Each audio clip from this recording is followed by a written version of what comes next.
The rain was drumming against the window of the lawyer's office, a rhythmic, haunting sound that matched the pounding of my heart. I sat across from a man I'd never met, holding a single yellowed piece of paper that made my entire life feel like a lie. My parents were sitting in the waiting room, smiling, thinking they had finally convinced me to sign over the family property for a quick sale. They had no idea that inside this room, the walls of their carefully constructed deception were crumbling. "Mr. Sterling," I whispered, my voice cracking as I looked at the signature on the bottom of the document. "Are you sure about this? This date, it's from 20 years ago." The lawyer leaned forward, his face a mask of professional sorrow. "I'm positive, David. Your grandmother didn't just leave you a small college fund. She left you the entire estate, the industrial holdings, and a trust that has been collecting interest for 2 decades. Your parents were never the owners. They were merely the temporary stewards who were supposed to hand it over on your 21st birthday." I looked toward the door. I could see my father through the frosted glass, checking his expensive watch and looking annoyed. My mother was reapplying her lipstick in a silver compact that I now realized was likely bought with my money. I was 26 years old. For 5 years, they had watched me struggle, work 3 jobs, and live in a moldy basement apartment, all while they sat on a fortune that belonged to me. "They told me we were broke," I said, a cold rage beginning to bloom in my chest. "They told me I had to work to pay off their debts." "They lied," the reply read, "and today the lie ends." Right now, my life is a mess of contradictions. I work 60 hours a week as a junior mechanic, coming home with grease under my fingernails and an ache in my back that never goes away. I drive a car that rattles every time I hit 40 miles per hour. Meanwhile, my parents, George and Martha, live in a sprawling suburban house with a heated pool and a 3-car garage. The conflict reached a boiling point last week. My father called me, his voice sounding uncharacteristically desperate. "David, son, the taxes on the old family land are killing us. We need to sell it to a developer. Since your grandmother mentioned your name in a small clause of the deed, the bank needs your signature just to clear up some paperwork. It's a formality, really. We'll give you $5,000 for your trouble." $5,000. To them, it was a tip. To me, it was 6 months of rent. But something felt off. Why was my signature suddenly so important after all these years? Why were they rushing me to a lawyer I'd never heard of instead of our family attorney? Every time I visited their house, I felt like a stranger. They would talk about their upcoming cruise to the Mediterranean or the new landscaping they were installing, while I sat there wondering if I could afford to fix my brakes. "You're young, David," my mother would say, sipping her expensive wine. "Hard work builds character. We didn't have anything handed to us." The injustice of it was a constant dull pain. I loved them, or at least I thought I did, but I couldn't shake the feeling that I was being managed rather than loved. When I mentioned that I was struggling to save for a down payment on a tiny studio, my father just patted my shoulder and told me to save my pennies. Now, sitting in Mr. Sterling's office, I realized the pennies I was saving were actually millions that they had been spending. They hadn't just hidden the money, they had actively watched me suffer to keep their secrets safe. They weren't my protectors, they were my parasites. And as I looked at the formality papers they wanted me to sign, I realized they weren't trying to help the family, they were trying to rob me one last time before I found out the truth. To understand how we got here, you have to know my grandmother, Evelyn. She was a powerhouse. She smelled of lavender and old books, and she was the only person who ever truly saw me. When I was a little boy, she would take me to the old house, a massive Victorian estate on the edge of town, and tell me stories about our ancestors. "This is your legacy, David," she'd say, her eyes twinkling. "Land is the only thing that lasts. Don't ever let anyone take it from you." I remember the sensory details of that house, the creak of the floorboards, the heavy velvet curtains, and the secret garden where we used to plant marigolds. My parents hated that house. They called it a money pit and a relic. They preferred the modern glass and steel lifestyle. When Evelyn passed away, I was 6 years old. I remember the funeral, the black umbrellas, the cold wind, and my mother's fake, performative sobbing. After the funeral, the atmosphere in our home changed instantly. My father quit his job as a mid-level manager, and suddenly we were moving into a luxury home. Grandma left us a little something to get started, my father explained when I asked why we were moving, but it's mostly tied up in debt. We have to be very careful. I grew up believing we were one step away from ruin. My childhood was a series of "we can't afford that" and "maybe next year." I wore hand-me-downs from neighbors, while my parents bought investment pieces for the house. I remember one Christmas when I was 10, I desperately wanted a bicycle. I'd seen a blue one in the shop window for months. On Christmas morning, I opened a small box to find a pair of socks and a book on financial responsibility for teens. "We have to prioritize the family's future, David," my mother said, her neck draped in a new pearl necklace. I felt a deep sense of guilt for even wanting the bike. I thought I was a burden. I thought my existence was the reason they were stressed about money. I spent my teenage years trying to be as invisible as possible. I didn't ask for new clothes. I didn't ask for help with college applications. When I turned 18, my father sat me down with a grim look.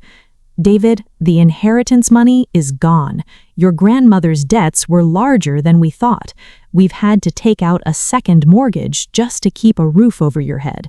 You'll need to work your way through school." I felt a wave of shame.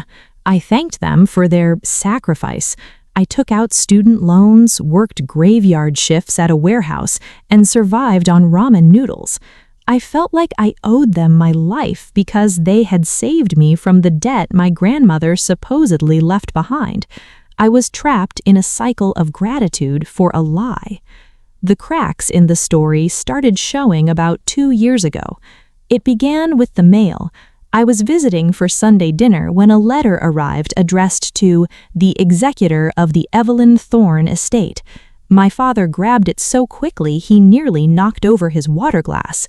"Just junk mail," he muttered, stuffing it into his pocket. Lawyers trying to stir up old trouble. Then there was the behavior of our old family friends.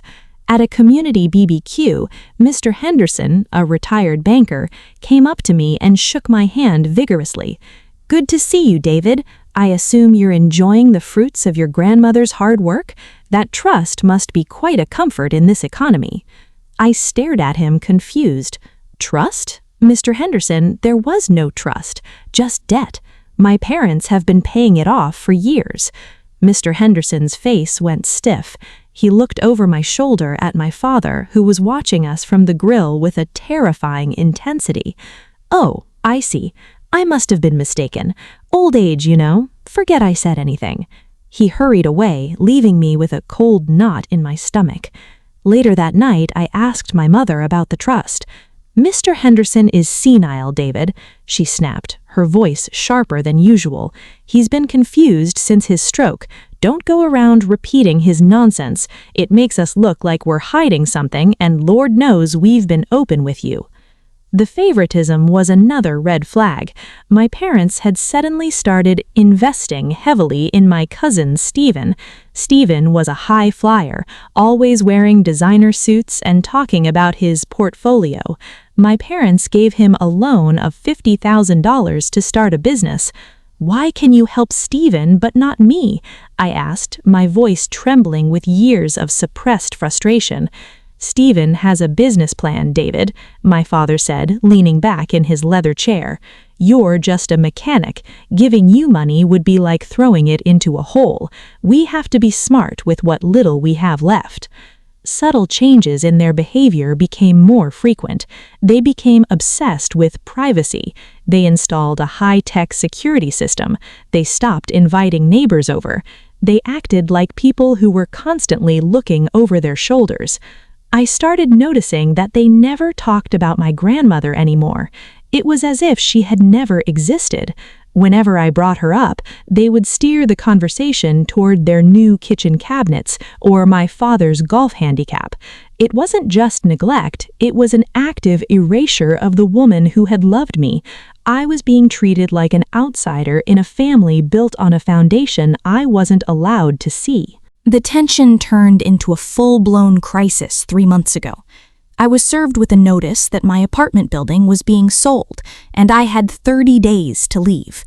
I was short on my savings, and my car's transmission had just given out. I was at my breaking point. I went to my parents' house, desperate. I walked in without knocking and found them in the dining room, surrounded by blueprints. "What's this?" I asked. Martha tried to cover the papers, but I saw the header, Thorn Estate Development Project. It's a side project your father is consulting on," she said, her voice trembling. "Consulting?" I picked up one of the sheets. It showed the Victorian house, my grandmother's house, being demolished to make way for a luxury condo complex. My father's name was listed as the owner and primary developer. "You told me the house was sold to pay off debts. You told me it was gone 20 years ago." George stood up, his face turning a dark, angry red. "Listen to me, you ungrateful brat. We have spent 2 decades managing this family's reputation. That house was a burden. We kept it in a holding company to protect the assets. We are finally turning a profit, and all you can do is complain? A profit for who? I'm about to be homeless." "And whose fault is that?" he roared. "If you had a real career instead of playing with engines, you wouldn't be begging for scraps. Now leave. We have work to do." I left, but I didn't go home. I went to the county records office. I spent 3 days digging through dusty files. I found the deed to the Thorn estate. It hadn't been sold to a holding company. It had been transferred to a trust. The name of the trust? The David Thorn Future Fund. The trustees? George and Martha Thorn. The terms were even more shocking. The trust was supposed to dissolve and transfer all assets to me on my 21st birthday. My parents had been illegally withholding my inheritance for 5 years. They had been using the interest to fund their lifestyle while letting me live in poverty. I realized then that they weren't just greedy, they were calculated. They had timed the sale perfectly. They needed my signature now because the developer's title insurance company had finally caught the error. Without my signature, the multi-million-dollar deal would fail, and their fraud would be exposed. They were desperate, and desperate people are dangerous. The stakes weren't just about money anymore, they were about my entire existence. I was the only thing standing between them and a prison cell, and they were planning to use my gratitude to make me sign my life away. I knew I couldn't handle this alone. I needed a shark. I spent my last bit of savings on a consultation with Marcus Sterling, a lawyer known for handling high-conflict estate disputes. When I showed him the records I'd found, he didn't look surprised. He looked angry. "David," he said, pulling a secondary file from his cabinet, "I knew your grandmother. I helped her draft the original intent of that trust. I've been trying to find you for years, but every time I contacted your parents, they told me you were traveling abroad or that you wanted nothing to do with the Thorn name." My blood ran cold. They told me I didn't want the money? They told me I had a substance abuse problem and that I was unstable. They convinced a judge to extend the trusteeship indefinitely. They've been milking my inheritance to pay for their lifestyle, their cars, even Stephen's loans. Mr. Sterling handed me a document. It was a ledger of the trust's expenditures. Private jet rental, $12,000. Martha Thorn, jewelry purchase, $45,000. Stephen Thorn, business grant, $100,000. David Thorn, emergency support, $0. I felt like I was going to throw up. Every time I had asked for help, every time I had cried because I couldn't afford groceries, they had been spending my money on luxuries. "There's more," Sterling said. The formality they want you to sign isn't a deed transfer, it's a full waiver of liability. If you sign that, you are legally stating that you received your full inheritance and that you release the trustees from any claims of fraud. They weren't just trying to sell the land, they were trying to erase their crimes. "What do we do?" I asked, my voice a whisper. "We play their game," Sterling said, a sharp glint in his eye. "We tell them you're ready to sign. We invite them to a closing dinner, but instead of a notary, I'll be there, and I'm bringing a forensic accountant." The suspense was unbearable. I had to go back to their house and pretend everything was fine. I had to sit through another dinner, listening to my father talk about his golf swing, knowing that he was a thief. I watched them. I saw the way my mother avoided my eyes. I saw the way my father's hand shook when he poured his scotch. They were terrified. They thought they were in the home stretch, but they were actually walking into an ambush. I was no longer the mechanic's son. I was the owner of the house, and I was about to evict the squatters. The 48 hours leading up to the closing dinner were the longest of my life. I barely slept. I stayed in my grease-stained apartment, staring at the walls, wondering how people could do this to their own child. My father called me 3 times. "Everything ready, David? You've got your ID?" So hard it hurt. A new start. Exactly. I felt a profound internal struggle. Part of me, the scared little boy who just wanted his parents to love him, wanted to believe there was an explanation. Maybe they were protecting me from myself. Maybe they thought I wasn't ready. But then I looked at my bank balance, $14.22. I thought about the night my car broke down in a snowstorm and I had to walk 4 miles because I couldn't afford a tow. I had called them and my mother had told me to be a man and figure it out. The anticipation was a physical weight. I felt like a soldier going into battle. I had the documents Sterling had prepared tucked into my jacket. I had the truth. I arrived at their house early. The lights were on, casting a warm, inviting glow that felt like a trap. The smell of roasting lamb wafted through the air. It was the perfect family scene. "David, come in, come in." My mother hugged me, her perfume cloying and sweet. "We're so proud of you for helping the family like this. It shows such maturity." Stephen was there too, looking smug in a silk shirt. "Good on you, Dave, helping out the old man. I'm thinking of expanding the business into the city. Might need some more capital soon." I didn't say a word. I just sat down at the table. "Where's the lawyer?" my father asked, looking at the door. "He said he'd be here at 7. "He's coming, Dad," I said, looking at the clock. "He's just bringing some extra paperwork to make sure everything is perfectly legal." The pressure in the room was rising. My father was sweating through his shirt. My mother was fidgeting with her napkin. They were so close to their prize. They could taste the millions.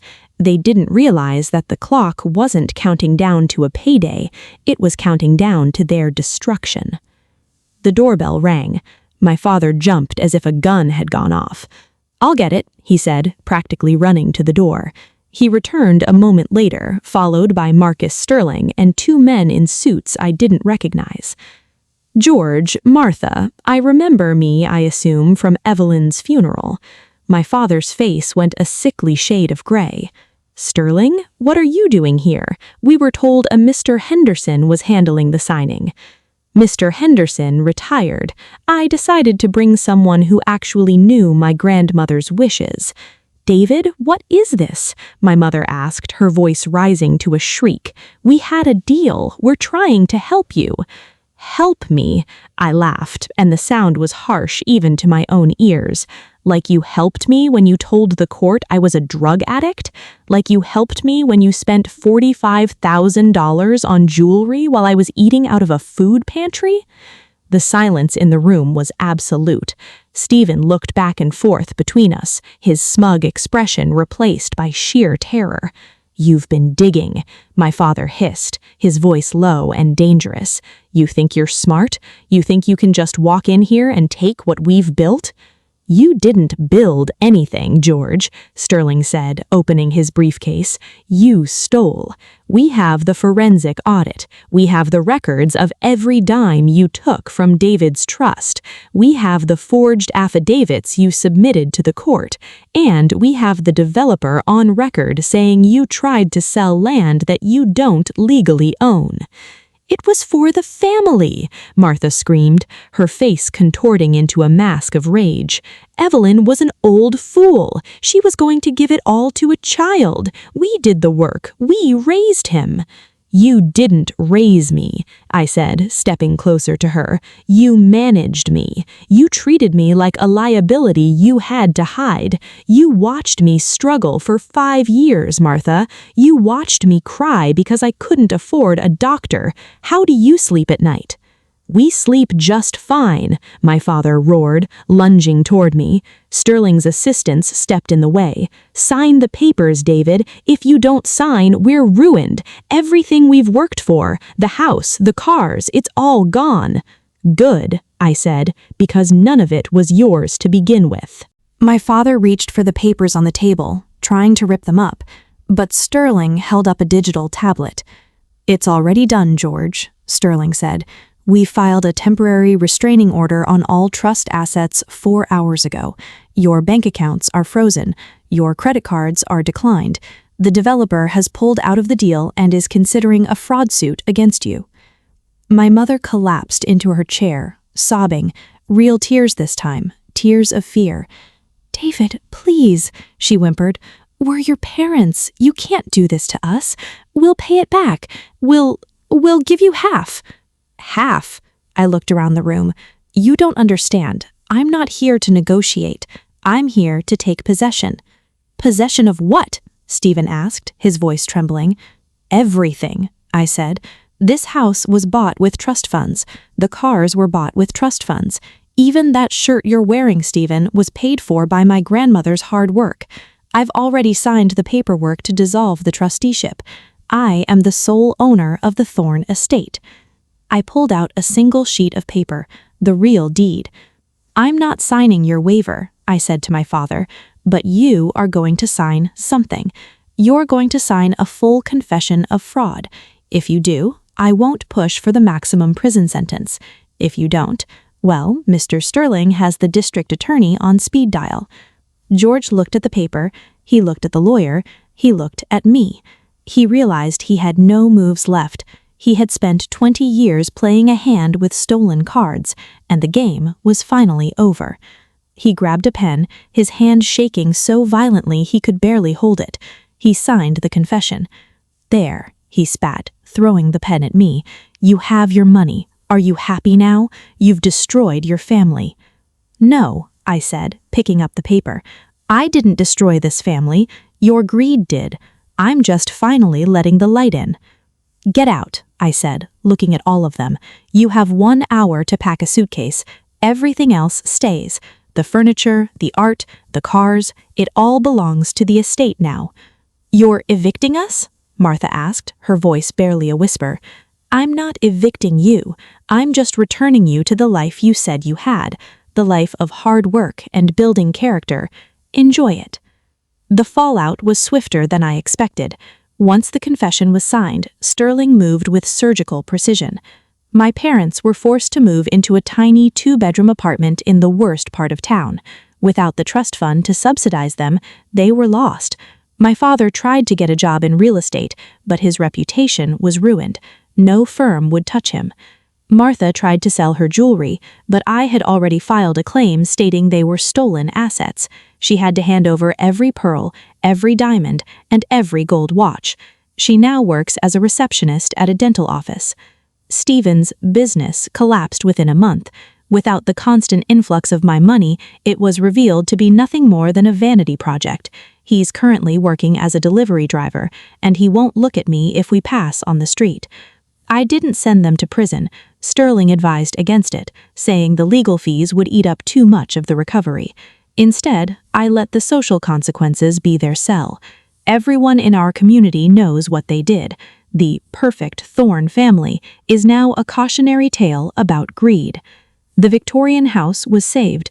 I stopped the demolition and hired a team of restorers. It took a year, but the marigolds are back in the garden. I live there now. It's quiet, and sometimes it feels too big, but it's mine. The money was significant, but it didn't change me as much as I thought it would. I still fix my own car. I still have grease under my fingernails sometimes. But now, when I go to the grocery store, I don't have to check my bank balance before I buy milk. I set up a real trust for the local trade school, helping kids who want to be mechanics or carpenters but can't afford the tools. I want to make sure no one else has to choose between their dreams and their dinner because someone was managing their future for them. The hardest part was the silence of not having parents. I haven't spoken to them since that night. They've sent letters, mostly asking for money, but I haven't replied. I'm not angry anymore. I'm just finished. I realized you can't build a relationship on a lie, and there was nothing left of our bond once the money was gone. I'm sitting on the porch of the Victorian house tonight. The air is cool and the scent of jasmine is floating on the breeze. I'm not the scared little mechanic anymore. I'm David Thorne. I spent so many years feeling like a burden, feeling like I owed the world for the air I breathed. I realize now that my grandmother didn't give me money. She gave me a foundation. She wanted me to have the freedom to be exactly who I am. I went through her old journals last week. I found a passage from the day I was born. David is here. He has his mother's eyes, but a spirit all his own. I've set aside enough to make sure he never has to bow to anyone. I hope he uses it to build something beautiful. I cried when I read that. I cried for the 20 years I spent bowing to my parents. I cried for the little boy who thought he wasn't worth a blue bicycle. But then I looked out at the marigolds. I have a life now, a real one. I have friends who don't know how much money I have. I have a job I love, and I have the truth. Personal growth isn't about how much you have, it's about how much you're willing to see. I had to see the ugliness in the people I loved to see the beauty in myself. It was a fair trade. The house doesn't feel like a relic anymore. It feels like a beginning. The creak of the floorboards is no longer a ghost. It's a heartbeat. I'm going to go inside now, cook a simple dinner, and read a book by the fireplace. No cruises, no silk shirts, no fake smiles. Just a man in a house that finally belongs to him.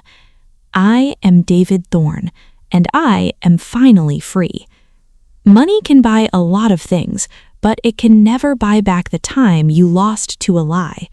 My parents thought they were winning, but they lost the only thing that actually mattered, their son.